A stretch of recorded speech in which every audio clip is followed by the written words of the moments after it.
Hello mga Mars! Day 30 na tayo today sa low carb diet. Ito at nagtimpla na ako ng morning coffee ko. Naka 16 hours and 55 minutes ng fasting pala ako ngayon. Almost 17 hours na din. Ito pala ang mga foods natin for today.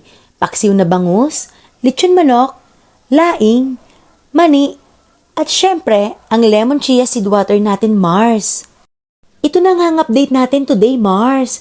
Okay naman ako. Nagutom nga ako nung pagkagaling ko sa labas. Oo nga pala, kapag lumalabas nga pala ako or kami, ay hanggat maaari, hindi ako nagda-dine in.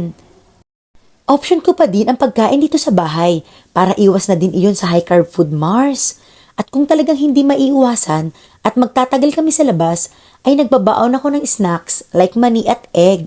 Ito na muna ang update ko for today. Thank you for watching Mars! Bye!